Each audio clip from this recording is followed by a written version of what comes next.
प्राचीन समय की बात है। भारत में एक राजा राज्य करता था। वह बड़ा ही प्रतापी और दानी था। नित्य प्रतिदिन मंदिर में भगवत दर्शन करने जाता था। वह ब्राह्मण और गुरु की सेवा किया करता था। उसके दरबार से कोई भी याचक निराश होकर नहीं लौटता था। वह प्रत्येक गुरुवार को व्रत रखता एवं पूजन करता था। हर दिन गरीबों की सहायता करता था। परंतु यह सब बातें उसकी रानी को अच्छी नहीं लगती थी। वह न व्रत करती, न किसी को एक पैसा दान में देती थी। वह राजा से भी ऐसा करने को मना किया करती थी। एक समय की बात है कि राजा शिकार खेलने वन को चले गए थे। घर पर रानी और दासी थी। उस समय गुरु बृहस्पति देव साधु का रूप धारण करके राजा के दरवाजे पे आए और भिक्षा मांगने लगे।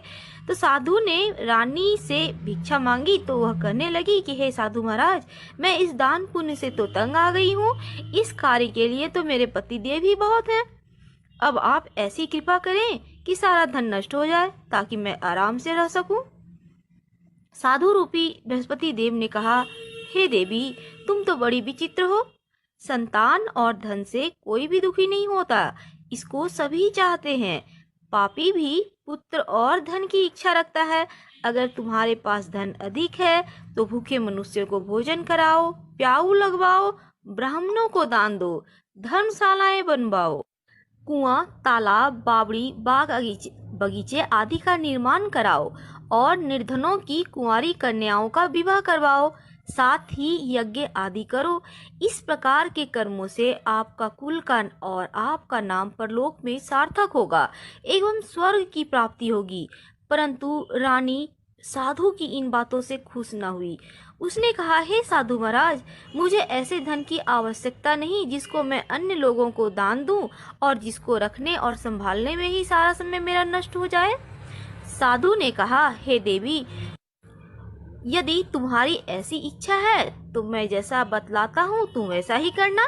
बृहस्पतिवार के दिन अपने घर को गोबर से लीपना, अभी के युग में पोछा लगाना जिसे कहते हैं, अपने केसों को पीली मिट्टी से धोना, केसों को धोते समय स्नान करना, राजा से कहना वह हजामत करवाए, भोजन में मांस मदिरा खाना, कपड़ा धोबी के यहाँ धुलने डालना। इस प्रकार 7 बृहस्पतिवार करने से तुम्हारा धन नष्ट हो जाएगा। यह कहकर साधु महाराज रूपी बृहस्पति देव अंतर ध्यान हो गए।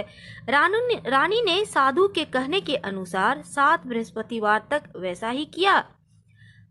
साधु के बताए अनुसार कार्य करते हुए अभी तो केवल 3 बृहस्पतिवार ही बीते थे कि उनकी समस्त धन संपत्ति नष्ट हो गई।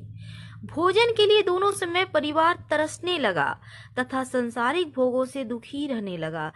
तब वह राजा रानी से कहने लगा कि हे रानी, तुम यहाँ पर रहो, मैं दूसरे देश को जाता हूँ, क्योंकि यहाँ पर मुझे सभी मनुष्य जानते हैं, इसलिए मैं यहाँ कोई कार्य नहीं कर सकता। अब मैं परदेश जा रहा हूँ, वहाँ कोई काम धंधा करूँगा, शायद हमारे भाग्य बदल जाए। ऐसा कहकर राजा परदेश चला गया और वहां जंगल में लकड़ी काटता और शहर में बेचता। इस तरह से जीवन व्यतीत करने लगा। इधर राजा के बिना रानी और दासियां दुखी रहने लगी। किसी दिन भोजन मिलता, किसी दिन जल पीकर रह जाती। एक समय रानी और दासियों को 7 दिन बिना भोजन के किए हुए व्यतीत करना पड़ा। तो रानी ने अपनी दासी से कहा, हे दासी, यहाँ पास ही के नगर में मेरी बहन रहती है, वह बड़ी धनवान है, तू उसके पास जा और वहां से 5 सेर बेझर मांग कर ले आ, जिससे कुछ समय के लिए गुजर हो जाएगा। दासी रानी की बहन के पास गई। रानी की बहन उसमें पूजन कर रही थी। बृहस्पतिवार का दिन था। दासी ने रानी की बहन से कहा, हे रानी, मुझे आपकी बहन ने भेजा है, मुझे 5 सेर भेजर दे दो। दासी के अनेक बार कहने के बाद भी रानी की बहन ने कोई उत्तर नहीं दिया, क्योंकि वह उस समय बृहस्पतिवार की कथा सुन रही थी। जब दासी को रानी की बहन से कोई उत्तर नहीं मिला तो वह बहुत दुखी हुई। उसे क्रोध भी आया। वह लौटकर रानी से बोली, हे रानी, आपकी बहन को बहुत धनी स्त्री है, वह छोटे लोगों से बात नहीं करती। मैंने उससे कहा तो उसने कोई उत्तर ही नहीं दिया, मैं वापस चली आई। रानी बोली, हे दासी, इसमें उसका कोई दोष नहीं है।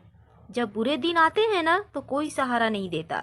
अच्छे बुरे का पता आपत्ति विपत्ति में ही लगता है। जो ईश्वर की इच्छा होगी वही होगा। यह सब हमारे भाग्य का दोष है। उधर रानी की बहन ने सोचा कि मेरी बहन की दासी आई हुई थी, परंतु मैं उससे ना बोली, इससे वो बहुत दुखी होगी। अतः कथा सुन भगवान विष्णु का पूजन समाप्त कर वह अपने बहन के घर आ गई और कहने लगी, हे बहन, मैं बृहस्पति देव की व्रत कर रही थी, कथा सुन रही थी।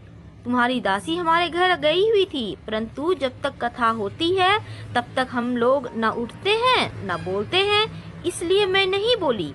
कहो, तुम्हारी दासी क्यों गई थी? रानी बोली, बहन, हमारे घर में अनाज नहीं था। वैसे तुमसे कोई बात तो छिपी हुई नहीं है, इस कारण मैंने दासी को तुम्हारे पास 5 सेर बेझर लाने के लिए भेजा था। रानी की बहन बोली, बहन देखो, बृहस्पति देव सभी की मनोकामनाएं पूर्ण करते हैं। देखो, शायद तुम्हारे घर में अनाज रखा हो। यह सुनकर दासी घर के अंदर गई तो वहां उसे एक घड़ा बेझर मिल गया।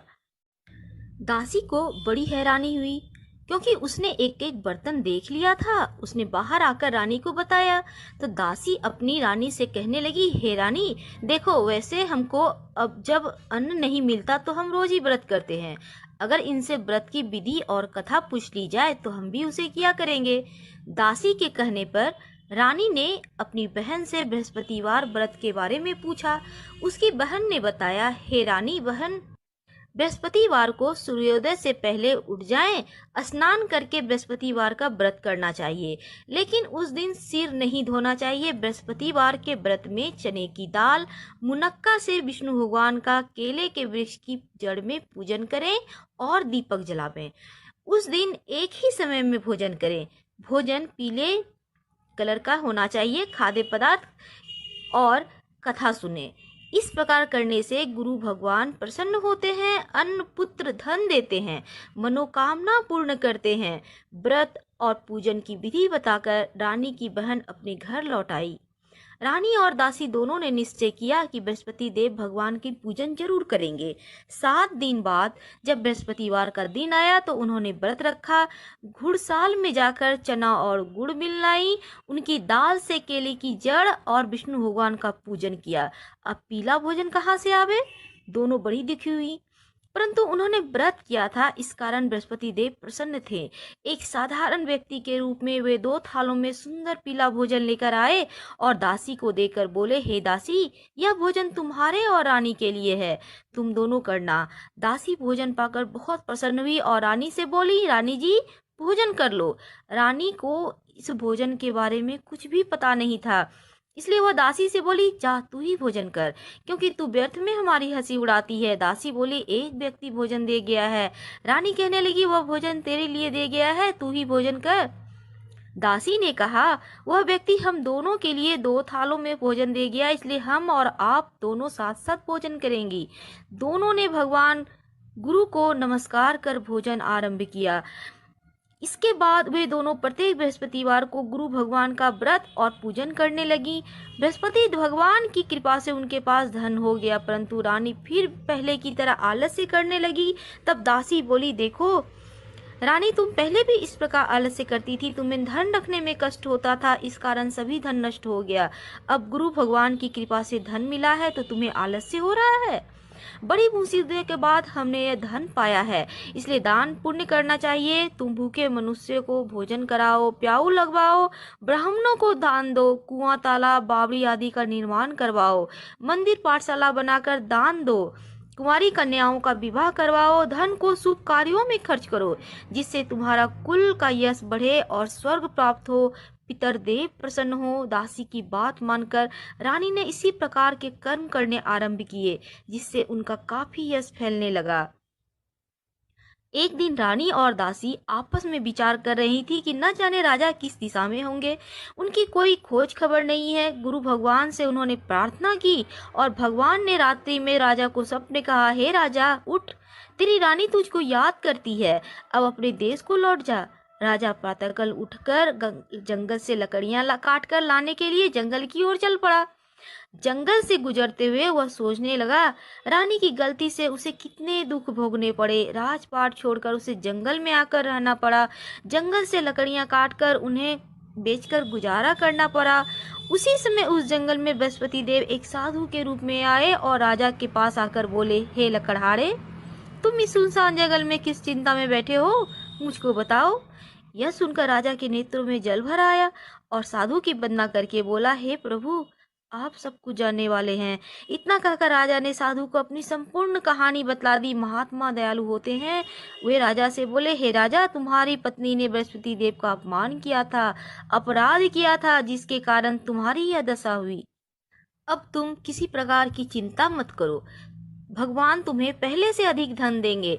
देखो, तुम्हारी पत्नी ने बृहस्पतिवार का व्रत आरंभ कर दिया है। अब तुम भी बृहस्पतिवार का व्रत करके चने की दाल और गुड़ जल में डालकर लोटे में केले का पूजन करो, फिर कथा कहो और सुनो। भगवान तुम्हारी सब मनोकामनाओं को पूर्ण करेंगे। साधु को प्रसन्न देखकर राजा बोला, हे प्रभु, मुझे लकड़ी बेचकर इतना पैसा तो मिलता नहीं और बचता भी नहीं जिससे कि भोजन करने के उपरांत कुछ बचा सकूं। मैंने रात्रि में अपनी रानी को व्याकुल देखा है। मेरे पास कोई साधन नहीं जिससे समाचार जान सकूं। फिर मैं बृहस्पति देव की क्या कहानी कहूं, मुझको तो कुछ भी मालूम नहीं है। साधु ने कहा, हे राजा, तुम किसी प्रकार की चिंता मत करो। बृहस्पतिवार के दिन तुम रोजाना की तरह लकड़ियां लेकर शहर में जाओ। तुम्हें रोज से दुगुना धन प्राप्त होगा, जिससे तुम भली भांति भोजन कर लोगे और बृहस्पति देव की पूजा का सामान भी आ जाएगा। बृहस्पति देव की कहानी इस प्रकार है। प्राचीन काल में एक बहुत निर्धन ब्राह्मण था। उसके कोई भी संतान नहीं थी। वह नित्य पूजा पाठ करता, परंतु उसकी स्त्री बहुत मलिनता के साथ रहती थी। वह न स्नान करती, न किसी देवता की पूजन करती। प्रातः काल उठते ही सर्वप्रथम भोजन करती, बाद में कोई अन्य कार्य करती थी। ब्राह्मण देवता बहुत दुखी रहते थे। पत्नी को बहुत समझाते, परंतु कोई परिणाम ही नहीं निकलता। भगवान की कृपा से ब्राह्मण की स्त्री के कन्या उत्पन्न हुई। वह कन्या अपने पिता के घर में बड़ी होने लगी। वह बालिका प्रातः स्नान करके भगवान विष्णु की जप करती। वह बचपन से ही बृहस्पतिवार का व्रत भी करने लगी। पूजा पाठ समाप्त कर स्कूल जाती तो अपनी मुट्ठी में जौ भर के ले जाती और पाठशाला के मार्ग में डालती जाती थी। वही जौ स्वर्ण के हो जाते तो लौटते समय बीन कर घर ले आती। एक दिन वह बालिका सूप में उन सोने के जौं को फटक कर साफ कर रही थी। तभी उसकी माँ ने देख लिया और कहा, हे बेटी, सोने के जौं को फटकने के लिए तो सोने का सूप भी होना चाहिए ना। दूसरे दिन गुरुवार था। इस कन्या ने व्रत रखा और बृहस्पति देव से प्रार्थना करके कहा, हे प्रभु, यदि मैंने सच्चे मन से आपकी पूजा की हो तो सोने का सूप दे दो। बृहस्पति देव ने उसकी प्रार्थना स्वीकार कर ली। रोजाना की तरह वह कन्या जौ फैलाती हुई स्कूल चली गई। स्कूल से लौटकर जब वह जौ बीन रही थी तो बृहस्पति देव की कृपा से उसे सोने का सूप मिला। उसे वह घर ले आई और उसमें जौ साफ करने लगी, परंतु उसकी माँ का वही ढंग रहा। एक दिन की बात है, वह कन्या सोने के सूप में जौ साफ कर रही थी। उस समय उस नगर का राजकुमार वहां से होकर निकला। इस कन्या के रूप और सोने के सूप में जौ साफ करते हुए देख वह उस कन्या पे मोहित हो गया। राजमहल आकर वह भोजन और जल त्याग कर उदास होकर लेट गया। राजा को जब इस राजकुमार के द्वारा अन्न जल त्यागने का समाचार प्राप्त हुआ तो मंत्रियों के साथ अपने पुत्र के पास गए और बोले, हे बेटा, तुम्हें किस बात का कष्ट है? किसी ने कोई अपमान किया है या कोई कारण है तो मुझको बताओ, मैं वही करूंगा जिससे तुम्हें प्रसन्नता हो। राजकुमार ने अपने पिता की बातें सुनी और वह बोला, मुझे आपकी कृपा से किसी बात का दुख नहीं है। किसी ने मेरा अपमान नहीं किया है, परंतु मैं उस लड़की के साथ विवाह करना चाहता हूँ जो सोने के सूप में जौ साफ कर रही थी। यह सुनकर राजा आश्चर्य में पड़ गया और बोला, हे बेटा, इस तरह की कन्या का पता तुम ही लगाओ, मैं उसके साथ तुम्हारा विवाह अवश्य ही करवा दूंगा। राजकुमार ने राजा को उस लड़की के घर का पता बताया। मंत्री उस लड़की के घर गए और राजा को आदेश दिया। राजा का आदेश ब्राह्मण को सुनाया। कुछ ही दिन बाद ब्राह्मण की कन्या का विवाह राजकुमार के साथ संपन्न हो गया। कन्या के घर से जाते ही उस ब्राह्मण देवता के घर में पहले की भांति गरीबी का निवास हो गया। अब भोजन के लिए भी दोनों समय का अन्न बहुत मुश्किल से मिलता था। एक दिन दुखी होकर ब्राह्मण देवता अपनी पुत्री से मिलने आए। बेटी ने बहुत सी पिता की अवस्था को देखकर धन वगैरह देके पिता को विदा कर दिया। इस तरह ब्राह्मण का कुछ समय तो सुखपूर्वक व्यतीत हो गया, लेकिन कुछ दिनों के बाद फिर वही हाल। ब्राह्मण फिर अपनी कन्या के यहाँ गया और सभी हाल कहा तो पुत्री बोली, हे पिताजी, आप माता जी को यहाँ लिवा लाओ, मैं उन्हें यह विधि बता दूंगी जिससे गरीबी दूर हो जाएगी। ब्राह्मण देवता अपनी स्त्री को लेकर पहुंचे तो पुत्री ने के पास राजमहल, तो पुत्री ने माँ को समझाने लगा, हे माँ, तुम प्रातःकाल उठकर प्रथम स्नादि करके विष्णु भगवान का पूजन करो तो सर्व देवता दूर हो जाएगी। परंतु उसकी माँ ने उसकी एक भी बात नहीं मानी। प्रातःकाल उठकर अपनी पुत्री को बच्चों का जूठन ही खा लिया। एक दिन उसकी पुत्री को बहुत गुस्सा आया। उसने एक रात कोठी से सभी सामान निकाल दिया और अपनी माँ को उसमें बंद कर दिया। प्रातःकाल उसमें से माँ को निकाला, स्नान करा के पूजा पाठ करवाया तो उसकी माँ की बुद्धि ठीक हो गई। उसके बाद वह नियम से पूजा पाठ करती, प्रत्येक बृहस्पतिवार का व्रत रखने लगी। इस व्रत के प्रभाव से उसकी माँ भी बहुत धनवान हो गई। बृहस्पति देवता के प्रभाव से स्वर्ग को गई। वह ब्राह्मण भी इस सुख पूर्वक इस लोक का सुख भोग कर स्वर्ग को प्राप्त हुए। इस तरह कहानी कहकर साधु देवता वहां से लोप हो गए। धीरे धीरे समय व्यतीत होने लगा। फिर वही बृहस्पतिवार का दिन आया। राजा जंगल में लकड़ी काट कर किसी शहर में बेचने गया। उसे उस दिन और दिनों की अपेक्षा ज्यादा धन मिला। राजा ने चना गुड़ आदि लाकर बृहस्पतिवार का व्रत किया और उस दिन से उसके सभी क्लेश दूर हो गए। परंतु जब अगला गुरुवार का दिन आया तो बृहस्पतिवार का व्रत करना भूल गया। इस कारण बृहस्पति देव नाराज हो गए। उस दिन उस नगर के राजा ने विशाल यज्ञ का आयोजन कराया और अपनी समस्त राज्य में घोषणा करवा दी कि कोई भी मनुष्य अपने घर में भोजन ना बनावे, ना आग जलावे। समस्त लोग मेरे यहाँ भोजन करने आवे। इस आज्ञा को जो न मानेगा उसे फांसी की सजा दी जाएगी। राजा की आज्ञा अनुसार राज्य के सभी लोग राजा के घर में भोजन करने के लिए सम्मिलित हुए। लेकिन लकड़हारा कुछ देर से पहुंचा, इसलिए राजा उसको अपने साथ महल ले गए और राजा लकड़हारे को भोजन करा ही रहे थे कि रानी की दृष्टि उस खूंटी पर पड़ी जिस पर उसका हार लटका हुआ था। उसे दिखाई न दिया। रानी ने निश्चय किया कि मेरा हार इसी लकड़हारे ने चुरा लिया है। उसी समय सैनिक बुलवाकर उसको जेल में डलवा दिया। तब लकड़हारे जेल में गया तो बड़ा दुखी होकर विचार करने लगा कि न जाने कौन से पूर्व जन्म के कर्म से मुझे यह दुख प्राप्त हुआ है, और उसी साधु को याद करके रोने लगा जो जंगल में मिला था। तत्काल बृहस्पति देव साधु के रूप में प्रकट हुए और उसकी दशा को देखकर कहने लगे, हे रे मूर्ख, तूने बृहस्पतिवार की कथा नहीं कही, इसी कारण तुझे यह दुख प्राप्त हुआ है। अब तू चिंता मत कर। बृहस्पतिवार के दिन जेल खाने के दरवाजे पे 4 पैसे पड़े मिलेंगे। तू उनसे बृहस्पति देव की पूजा करना तो तेरे सभी कष्ट दूर हो जाएंगे। अगले बृहस्पतिवार उसे जेल के द्वार पर 4 पैसे मिले। राजा ने पूजा का सामान मंगाकर कथा कही और प्रसाद बांटा। उसी रात्रि को बृहस्पति देव ने उस नगर के राजा को स्वप्न में कहा, हे राजा, तुमने जिस आदमी को जेल में बंद कर दिया है वह निर्दोष है, वह राजा है, उसे छोड़ देना। रानी का हार उसी खूंटी पर लटका हुआ है। अगर तू ऐसा नहीं करेगा तो मैं तेरे राज्य को नष्ट कर दूंगा। राजा प्रातःकाल उठा और खूंटी पर हार टंगा हुआ देख लकड़हारे को बुलाकर क्षमा मांगी और राजा के योग्य सुंदर वस्त्र आभूषण भेंट कर उसे विदा किया। गुरुदेव की आज्ञा अनुसार राजा अपने नगर को चल दिया। जब राजा नगर के निकट पहुंचा तो उसे बड़ा ही आश्चर्य हुआ। नगर में पहले से अधिक बाग, तालाब, कुएं और बहुत सी धर्मशालाएं आदि बने हुए थे, मंदिर आदि बने हुए थे। तो राजा को आश्चर्य हुआ। राजा ने पूछा, यह किसका बाग और धर्मशाला है? तब नगर के सब लोग कहने लगे, यह सब रानी और दासी के द्वारा बनवाए गए हैं। राजा को आश्चर्य हुआ और गुस्सा भी आया। जब रानी ने खबर सुनी कि राजा आ रहे हैं तो उसने अपनी दासी से कहा, हे दासी, देख, राजा हमको कितनी बुरी हालत में छोड़ गए थे, वह हमारी हालत को देखकर लौट न जाए, इसलिए तू दरवाजे पर खड़ी हो जा। रानी की आज्ञा अनुसार दासी दरवाजे पर खड़ी हो गई। जब राजा आए तो उन्हें अपने साथ महल में लिवा लाई। तब राजा ने क्रोध करके अपनी तलवार निकाली और पूछने लगा, बताओ, यह धन तुम्हें कैसे प्राप्त हुआ? तब रानी ने बताया, हमें यह सब धन बृहस्पति देव की व्रत के प्रभाव से प्राप्त हुआ है। राजा ने तब निश्चय किया कि 7 रोज बाद तो सभी बृहस्पति देव की पूजन करते हैं, परंतु मैं रोजाना ही दिन में 3 बार कथा करूंगा और रोज ही व्रत किया करूंगा। अब हर समय राजा के दुपट्टे में चने की दाल बंधी रहती, वह दिन में 3 बार कथा करता। एक रोज राजा ने विचार किया कि चलो अपनी बहन के यहाँ हो आवे। इस तरह निश्चय कर राजा घोड़े पर सवार होकर अपनी बहन के यहाँ चल दिया। मार्ग में उसने देखा कुछ आदमी मुर्दे को लिए जा रहे हैं। उन्हें रोककर राजा कहने लगा, अरे भाइयों, मेरी बृहस्पतिवार की कथा सुन ले।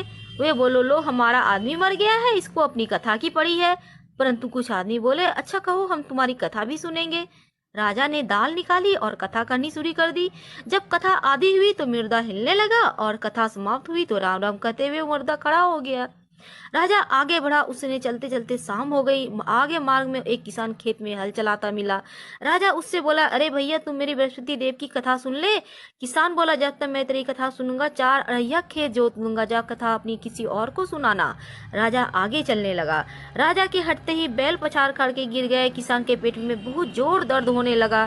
उसी समय किसान की माँ रोटी लेकर आई। उसने जब यह देखा तो अपने पुत्र से सब हाल पूछा। बेटे ने सभी हाल कह दिया।